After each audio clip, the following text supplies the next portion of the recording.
Disinformation, Joe Rogan, and ad accountability. That's what we're talking about on this week's episode of Sounds Profitable, Ad Tech Applied, with me, Bryan Barletta. And me, Arielle Nissenblatt. Thanks to Podsights for sponsoring this week's episode. Podsights, podcast advertising insights and attribution built for advertisers, loved by publishers. Go to podsights.com for more information. Bryan, it's been a while. How are you? Yeah, it's been longer than we had planned. I'm doing good. How are you? I'm swell. We have a podcast name change. We are now Sounds Profitable, Ad Tech Applied. We are, because we're starting to expand Sounds Profitable with so much more and make it available in the public feed instead of on the private feeds. So why don't we run down what the new changes are? Let's do it. So you just mentioned we've got a bunch of different podcasts as part of the Sounds Profitable ecosystem. So this one is Sounds Profitable, Ad Tech Applied. We've also got our narrated articles, which come out weekly and are really great for people if they don't want to read the articles, but they still want to consume them. What else? Well, we also have the narrated articles in Spanish, too, which is really exciting. And then the newest edition is the download. So that is a weekly digest of everything that you need to know and why you need to know it for the people in the podcast business space. So me and Evo right now, and very soon, 2 new hosts, are going to be reading through 30 plus different sources of news every week to make sure that we're on top of everything. But we're going to condense it down, not just podcast news, but total business and entertainment and ad tech and advertising industry news into 10 minutes or less so that you can catch up if you just couldn't read anything that week. I don't think it's a substitute even remotely for reading pod news every day, and I highly encourage you to do that. But if you need that download right before you start the weekend, that's our goal, and that's what we're trying to accomplish there. The download is great. I've been listening to it to just get a quick catch up. And yes, very much recommend the download. And then we also have another podcast. It's the Podscape podcast. And that one's really cool because it is user generated, actually. We need your help in order to make the Podscape podcast a thing. So what do we mean by that? Yeah, so there are 500 individual companies on the Podscape, and that's growing. And we encourage every company that feels they fit between advertiser and listener to submit in there. Now, not every company is a good fit. We can't add everybody in there from every small shop and whatnot, but we do want you to submit for consideration so we can get you uploaded into the image.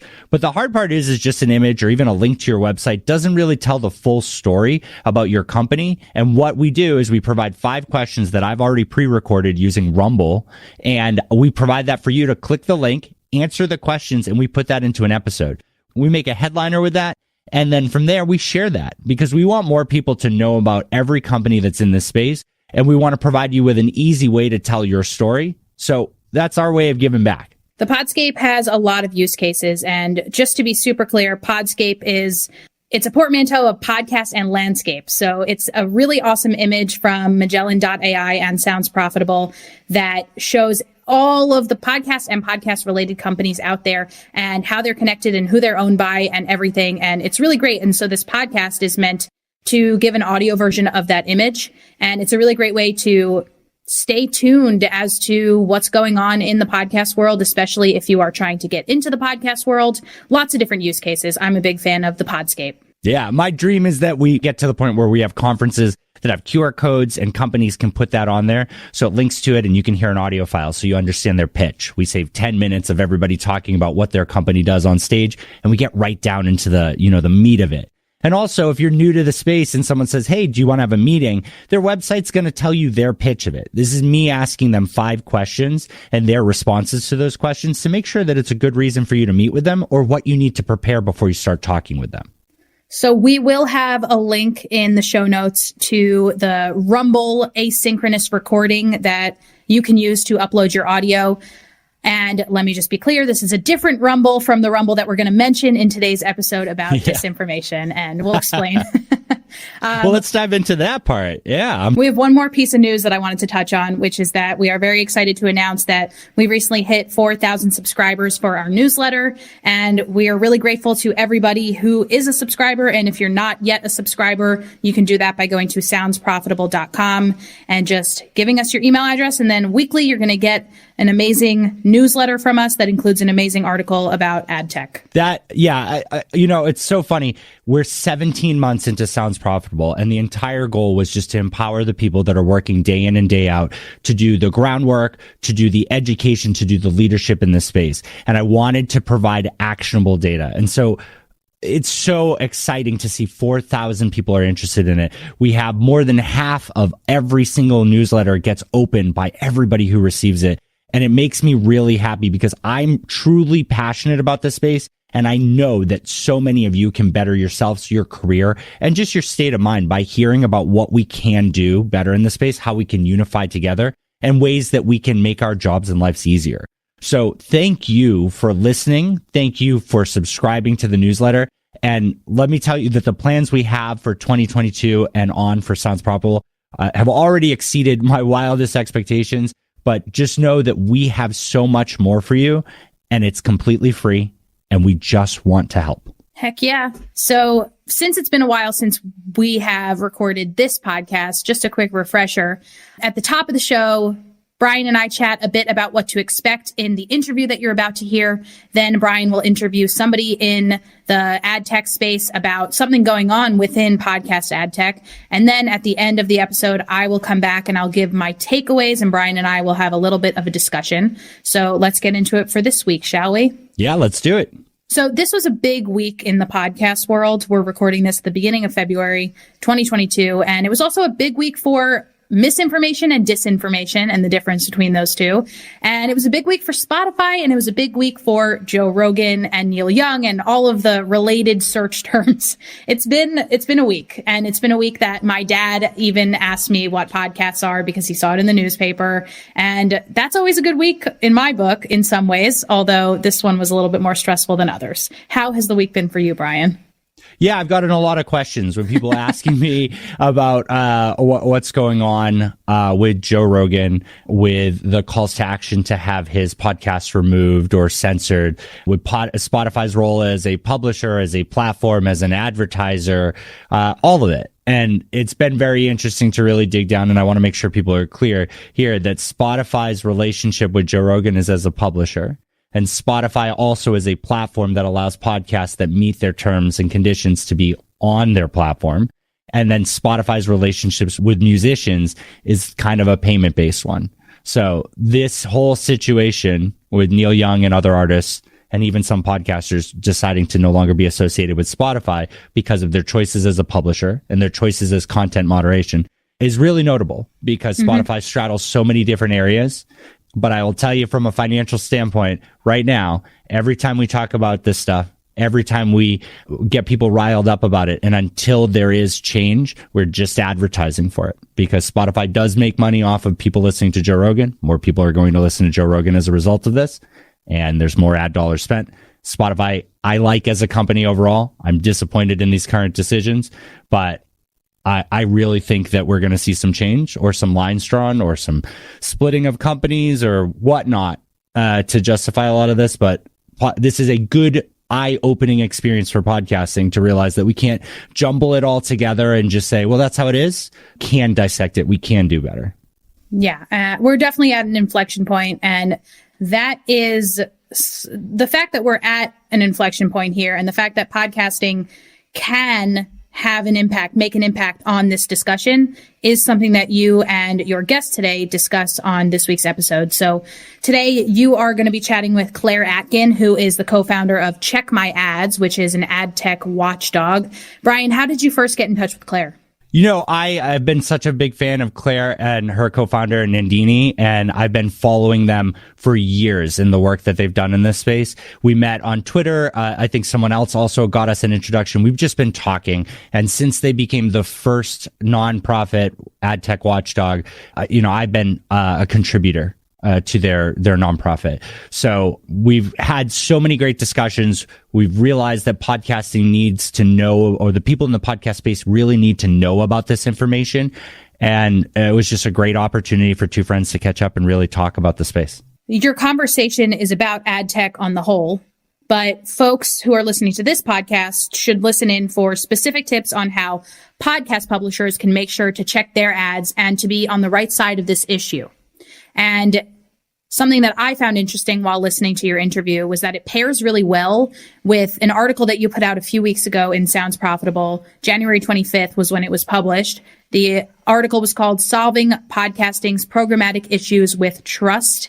And Bryan, why do I say that one relates? Do you know? Yeah, so a lot of that was covered in a Verge article about how the identification of a publisher's inventory and an advertiser's ads weren't aligning correctly to make sure the right ads were going in the right place and the wrong ads weren't. We're in an inflection point where we've spent so much time on this technology and we believe that it works automatically, but the truth is that it still requires inputs and outputs from humans, and people need to still bless the results, and they need to say that this does work for them and does meet their standards and principles. And in podcast, well, not even just podcasting, in advertising overall, we're skipping steps, and we are simply saying, well, the advertiser isn't responsible to know what their categories are, and the publisher isn't being encouraged correctly to say, I don't want this information, I don't want these ads or these companies on there. And we're hitting kind of an inflection point where, especially in podcasting, where because it is so intimate, which everybody hates saying, but it's absolutely true, an offensive ad or an ad that doesn't align with the content you are listening to can be so rage inducing, can stop you from listening to that podcast, can take you to Twitter to complain about it, that we have the spotlight primarily on us. And you're right, that does align there, because that's a great way for those things to sneak in on the ad side into the content, or the content to mislabel themselves so they get ads and they monetize their awful content. All right. So Bryan, why don't you introduce us to your conversation with Claire? Yeah, awesome. I'm excited for all of you to listen to my interview with Claire Atkin, co-founder of Check My Ads.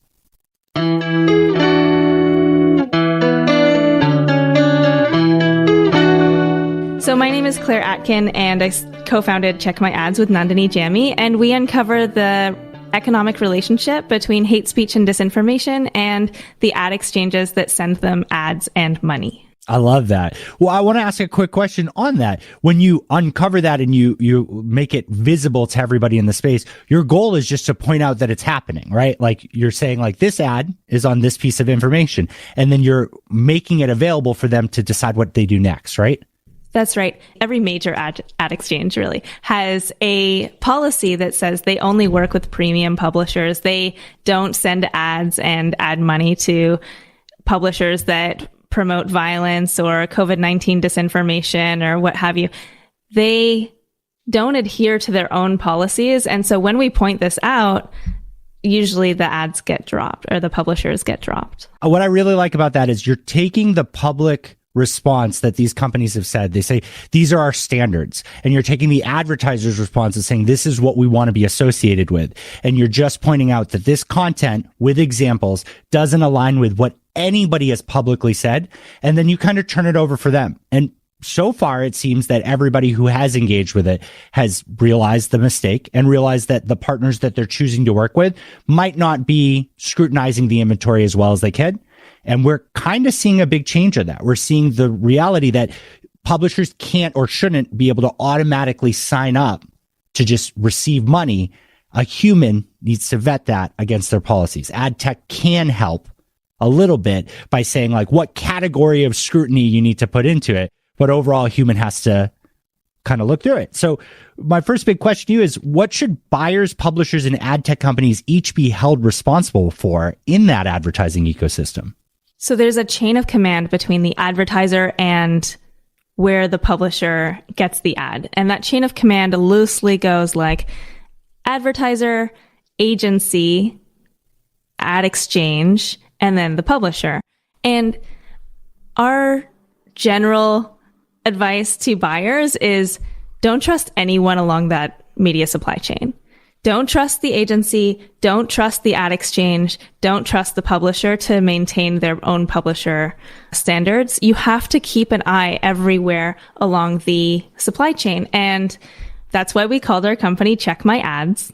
It's because we need you to check your ad campaigns yourself. Get those log level files, remove the personal information. We don't want anyone tracking anyone else, but see where your ads have gone and identify the websites that are brand unsafe for you. Maybe even go so far as to build an inclusion list. And make sure to have brand safety guidelines. So those brand safety guidelines, they're there so that you can communicate what is and is not appropriate use of your ad campaign down the chain of command. When those brand safety guidelines are not adhered to, if you've communicated them clearly, that is your cue to demand refunds. Yeah, or stop working with those partners, all of those things. What you're saying when you say don't trust them is you're saying you need to audit it yourself. You should be working with partners that provide you the transparency and the ability to double check or check your ads where they're placed appropriately. Those partners can help facilitate it. An agency can get you spend across way more than you might be able to do internally. An ad exchange might be able to get you at a price you want or at targeting you want. That's all fine. But what you're saying is you can't just trust these people in the sense of like handshake, they're going to do what's in your best interest because you're one of many clients for them. And there's no reason why you shouldn't have visibility into it. This belief that if you know exactly where they're buying, you'll just go circumvent them and spend directly. That fear isn't real because they could have done that from the start by just not working with you and going to find those publishers through basic research that's probably cheaper. So this is about visibility and holding people to standards and holding them accountable for when you spend money with them. I love that. Exactly. And so what can agencies do? Well, agencies in their turn, they don't want their clients to be upset. So how can they make sure that their clients' ads are not funding hate speech and disinformation at a time when we are in a disinformation crisis? So the first thing that I tell agencies is you have to understand that disinformation works in networks. This is not a page by page decision. This is not a website by website decision. You have to make network by network decisions. That is to say, if Charlie Kirk is on charliekirk.com and humanevents.com, you can't just take off charliekirk.com. You also have to look at where else he writes, where else he is prominent, what other companies, publishers that he owns. So the first thing is to get a brand safety specialist on board who understands disinformation, because it's not super easy. I understand that. But there are some key pieces of knowledge that they must have so that you can not only speak to your client, but also get the job done appropriately.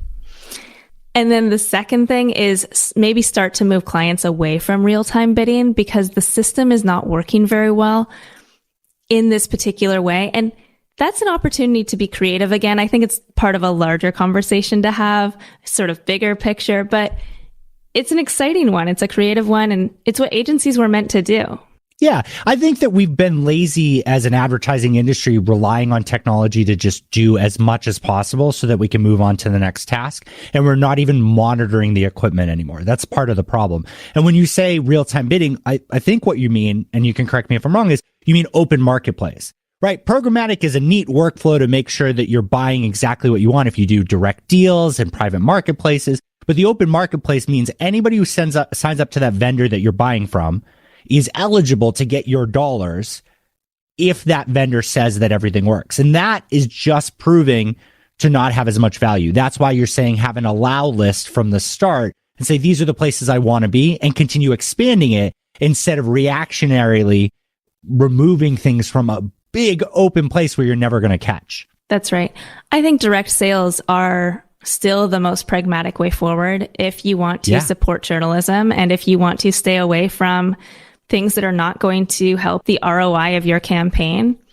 And you asked, what can ad tech do as well? And that's a really simple one for me. Like, ad tech should stop working with white nationalists. Ad tech needs to start to draw the line. How do they draw the line? Well, they've already started. Have clear publisher policies. Be specific about what you will and will not accept into your inventory, and have a clear contact email when people start to have questions. So when I contact an ad exchange and ask them why they're still funding Charlie Kirk or Dan Bongino or Glenn Beck, I want to be able to contact them easily and quickly so that I don't have to go to Twitter, so that I don't have to go to whoever's running their social media. So have a clear policy, make sure to adhere to it, enforce your own standards, and then have a feedback loop. I love all of that. You say don't have white nationalists on there, and I super agree with that completely. But just to like fully circle that up, what you mean is if you have a policy not to support this type of content, you have to remove that content, and even more so, you should have ways to make sure it never ends up on your platform in the first place. I believe there's a network that you've talked about that is it Rumble that like is super cool with that type of content. But as an advertiser, you need to know what you're buying, and if that's what they're selling and they're okay with it, that sucks. That's not where I want to spend my money as a consumer. Those are not the companies I want to buy products from in the future. But as long as everybody in that loop knows, I'm not happy with it, but it's not the same problem you're trying to address. You're saying when someone says we have perfectly vetted content that follows these standards, and then you're seeing this garbage on there, that's the problem, because advertisers are believing that statement, spending money with them, and you're pointing out saying like, hey, this isn't true. And like, kind of a child could have vetted that and proven that right. That's right. If you say that you never work with publishers who promote violence, don't work with publishers who incited an insurrection. Yeah. That's pretty clear cut right there. And you mentioned working with a brand safety specialist. We'll put it in the episode details if you have any links to it. Is there like, outside of Check My Ads, obviously this is stuff that you do, is there anybody else out there that you can point to? How do people find out more about this? Is this a career path that people should start exploring? Because the two of you have built this into something really awesome, but there's room. I mean, there's people on Twitter that engage with you and help hunt this stuff down to make this visible so people aren't funding all of this. Is this something that we're going to see expand in the future? Yes, we will be expanding into training and education simply because we are desperate to welcome as many people as will come into the tent where we understand how to draw a line. So the very first thing that I would suggest is to sign up for Branded, which is our newsletter. Fantastic. To checkmyads.org/branded. And that's the place where we have these discussions. We're putting out more and more information as time goes on. We are right now hiring in research, in editorial. We are going to be increasing the amount of content that we put out, and not for content's sake, but because there are so many stories to tell and so many ways to understand how disinformation is still being funded by the ad tech system. Our mission is to defund disinformation entirely from this system, and we're going to need everyone on board. I love that. It's so cool because I think that, the three of us have a similar experience, that we were in all these roles where we saw these things and we pointed them out and everyone's just like, just kick it down the line, right? Like, you can't fix it. It's big machine. That's how the industry works. And it feels like in the last few years, a bunch of us said, no, we need to talk about this. Maybe everybody's going to ignore it, or a bunch of people are, but enough people will hear about it that they'll want to join fixing these spaces because there's value in them, right? We still need, companies need to be able to advertise to grow as a business. Small businesses, especially in these things, they're the ones hurt incredibly by this because they don't have the power to fight against this stuff. So it's really cool to see not only that the work that you've done, but that you're working to educate people, right? As a nonprofit, you want as many people with this mindset, with this skill set out there changing the ecosystem for the better. And I really applaud that. It's very cool to see. Thanks. We want more people to be able to draw the line. And I know you work in podcasting, and podcasts are featured prominently in media this week because we're starting to have that conversation very publicly. Neil Young and everyone who supports a free and fair democracy and health information that can save lives is taking a stand against COVID-19 disinformation on Joe Rogan's podcast. Now, that is a huge deal, of course. And we're here because podcasting is a central force of our town square. It is a place where we are having cultural communication, cultural conversations about important topics. And it feels intimate and it feels trustworthy. And if you're advertising on podcasts where information is being shared that is going to lead to harm, to violence, and to discrimination, that is bad. Yeah, no, I agree with you.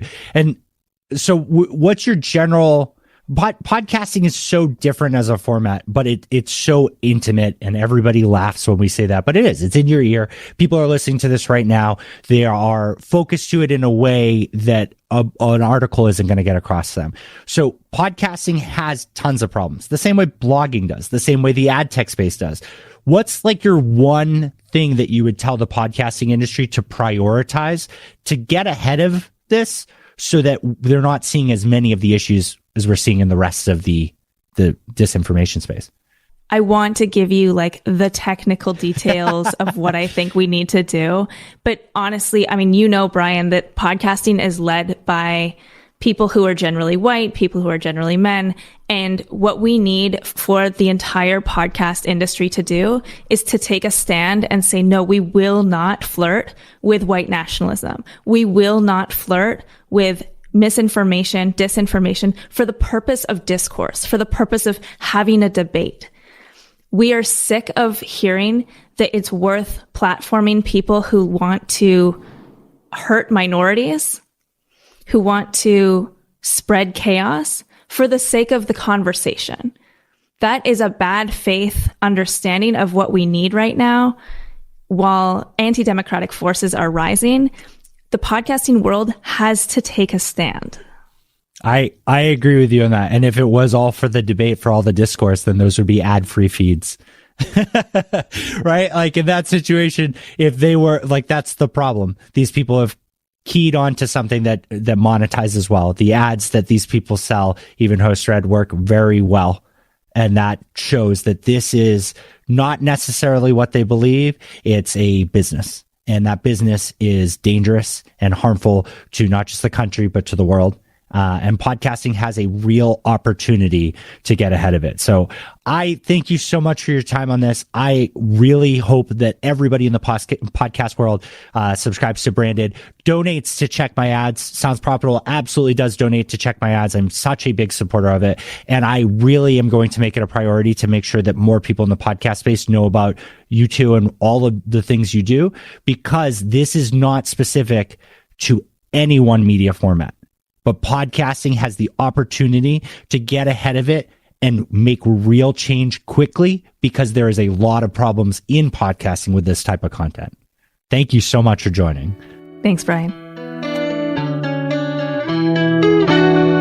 Bryan, I have a lot of takeaways from this episode. Here are mine, and please feel free to add to them as I go through my bullet points. Yeah. First of all, I was very swayed by you telling us to subscribe to Check My Ads newsletter, which is called Branded, and it's at checkmyads.org. I went to sign up for it. I went to subscribe to it, and their website is very beautiful. Right. So I think for that reason alone, folks should check it out and, of course, subscribe. So, Bryan, you've been subscribed to it for a bit. What can folks expect from that newsletter?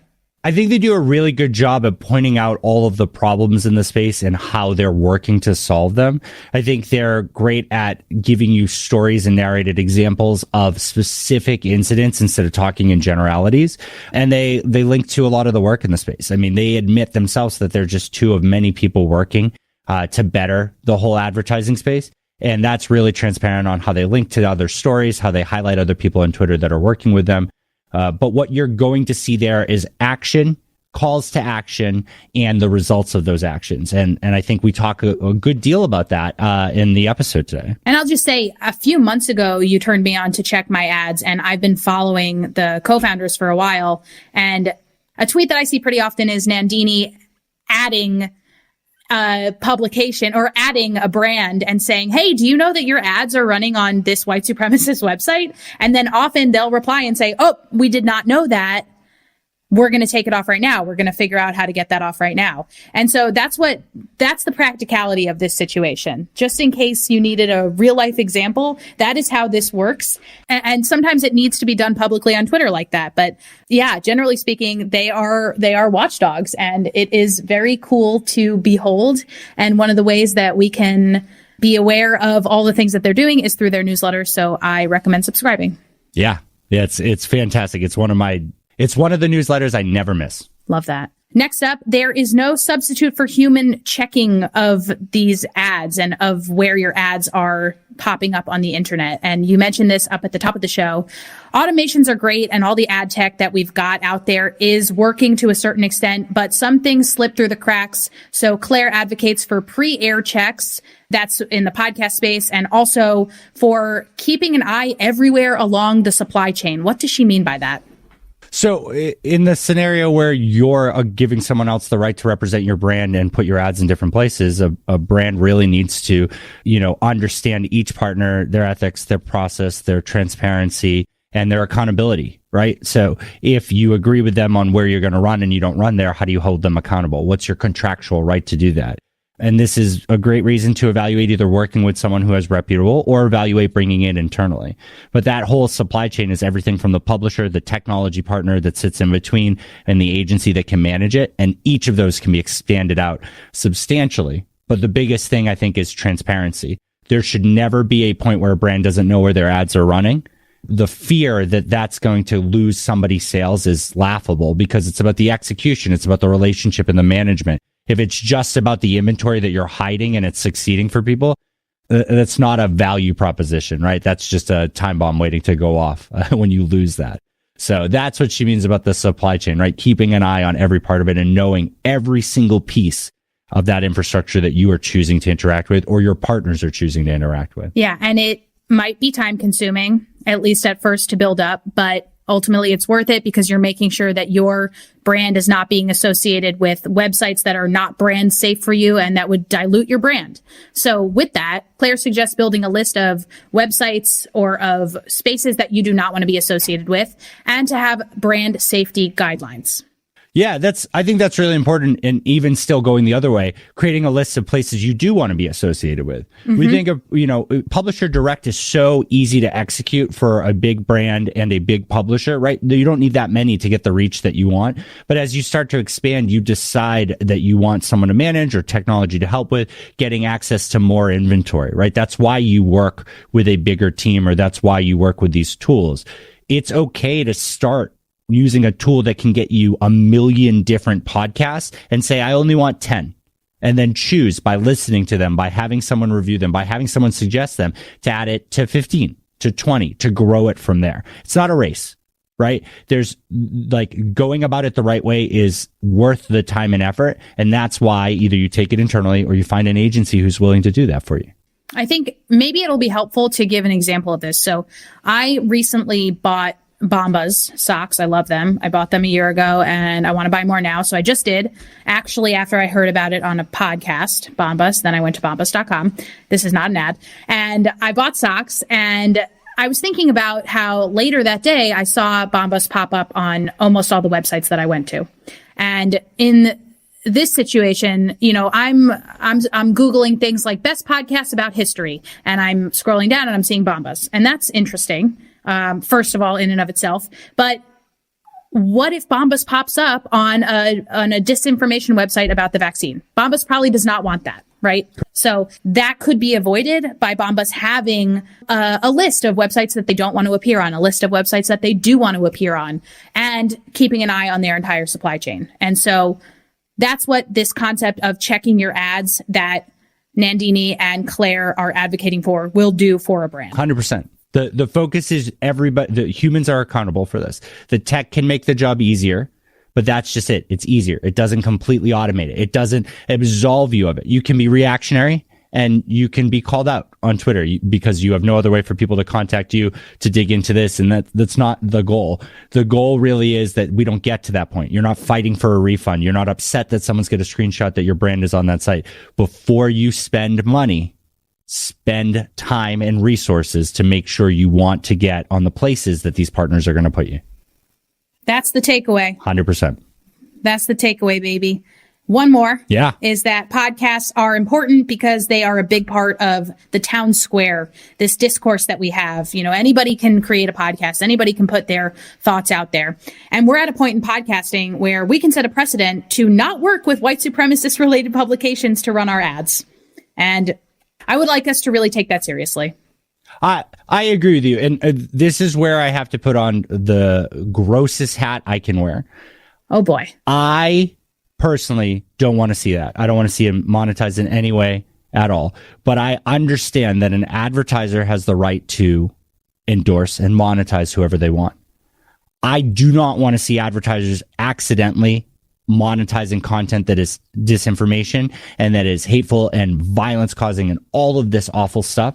And I don't want ad tech to be caught in the middle of that, right? Like, it's not going to just magically catch it. A human still has to use it to validate it. But if an advertiser says, yeah, I want to be on that, that's also an outcome. That's acceptable, because for me as a consumer, I can look at that and say, I just won't buy from you. Right. And that visibility is just as powerful. I don't think any aspect of Check My Ads out here is shaming an advertiser into not being on this content. They are simply saying, are you aware? Because the trails that we trace to figure out how you're there suggest you're probably not, because those companies and their technology suggest that you should never be on there. And that's what it's about, right? Is the brand aware of where their ads are running? If the answer is yes, awesome. One less thing for me to buy. If the answer is no, great. Time to be educated by a great group like Check My Ads. If you want to connect or have any questions or comments, feel free to reach out to us on social media. At SoundsProfNews, at Bryan Barletta, or at Ari This and That on Twitter, podcast@soundsprofitable.com for email, or you can reach out to us via the Yappa link in the show's description. This show is recorded with Squadcast, my favorite tool to making sure that me and Arielle sound and look the best when we're recording. Squadcast offers video and audio recording that make my remote sessions for the podcast and the product deep dives a breeze. Check out more at squadcast.fm. Make sure to check out the other two podcasts from Sounds Profitable, Sounds Profitable's narrated articles and The Download by Sounds Profitable. Both have their own feed and are linked in the episode description. Thanks to Terra and Ian Powell for their help on this episode.